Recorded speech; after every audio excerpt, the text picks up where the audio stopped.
नमस्कार, safe India में आप लोगों का बहुत बहुत स्वागत है। चलिए आज अभी हम लोग बैंक ऑफ बड़ौदा के बारे में सबसे बड़ी अपडेट को लेकर के बात करने वाले हैं।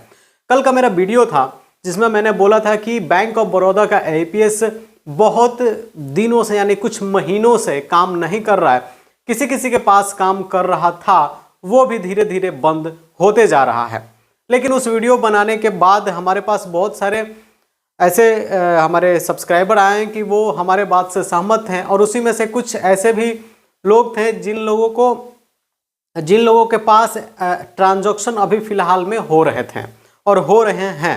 ठीक है, और आप लोग उस वीडियो के कमेंट भी पढ़िएगा। कुछ कमेंट्स के ऊपर ही हम लोग यहाँ पे बात करने वाले हैं कि उन सभी कमेंट्सों को पढ़ने के बाद एक रास्ता और एक आइडिया निकल के आता है कि अगर आप कोई भी नया आईडी लेते हैं किसी भी एपीएस कंपनी का और नया डिवाइस लेते हैं, ठीक है, तो उससे आपको 30 यानी 30 ट्रांजैक्शंस मैक्सिमम लोगों का हो रहा है, उसके बाद ब्लॉक हो जा रहा है, नहीं हो रहा है।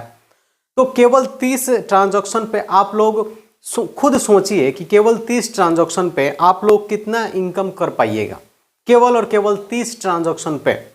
उसके बाद ब्लॉक कर दे या फिर 25 ट्रांजैक्शन पे ही ब्लॉक कर दे।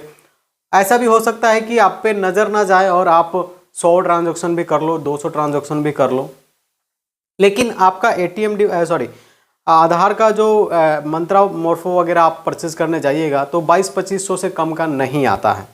तो 22-2500 रुपये केवल 30 या फिर 50 ट्रांजैक्शन करके तो आप लोग इनकम नहीं कर सकते हैं। और जिन भाइयों के पास रेगुलर वे में शुरू से ही निकलते आ रहा है, वो देखिए सावधानी से वो लोग काम करें प्लीज़। आप सोचिएगा कि आप हमको बोलिएगा कि आप झूठ बोल रहे हैं, ऐसे नहीं हो रहा है, मैं तो काम करते जा रहा हूँ। तो भैया आप लोग केवल 1-2% है जिनके पास हो रहा है, लेकिन मैक्सिमम लोगों का नहीं हो रहा है, जो कि 95% तक है जिनका नहीं हो रहा है। आप लोग 2-4-5% ही हैं जिनका हो रहा है। तो आप लोग सावधानी से काम कीजिए। 1010, 1020 या फिर ऐसे छोटे छोटे ट्रांजैक्शन ना कीजिए, जैसे कि आपको 1005 या फिर 1010 रुपये जो चार्जेस वगैरह अलग से डिडक्ट करते हैं, वो सब ना कीजिए।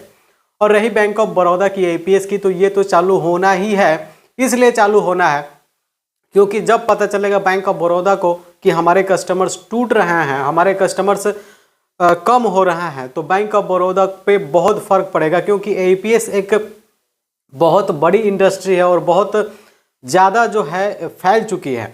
और अगर मान लीजिए कि ऐसे रहेगा तो देहात के लोगों का अकाउंट क्लोज करना या फिर छोड़ देना, ट्रांजैक्शन ना करना, ये शुरू हो जाएगा। क्योंकि उनको डोर स्टेप सर्विस नहीं मिलेगा या फिर आसपास के नज़दीक दुकानों पे उनको सर्विस नहीं मिलेगा। तो वो लोग इतने भी आजकल लोगों के पास टाइम नहीं है कि वो जाके बैंक में लाइन लगे, या फिर आप लोग गाँव के बैंकों का कंडीशन तो जानते हैं।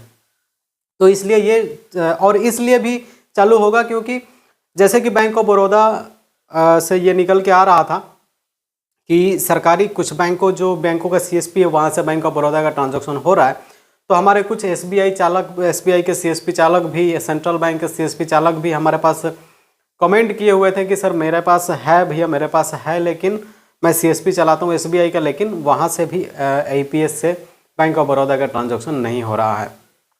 तो कुल मिला के बात यह है कि जिन लोगों के पास अगर हो रहा है, हो सकता है कि कुछ ट्रांजैक्शन के बाद आपका ब्लॉक हो जाए, होना बंद हो जाए, या फिर अगर आप कंटिन्यू कर पा रहे हैं तो 1010 और 1020 के ट्रांजैक्शनों से वंचित रहिएगा, दूर रहिएगा इस तरह से। तो इस वीडियो में इतना ही था। फिर मिलते हैं हम लोग अगले किसी नेक्स्ट टॉपिक पे। तब तक के लिए नमस्कार।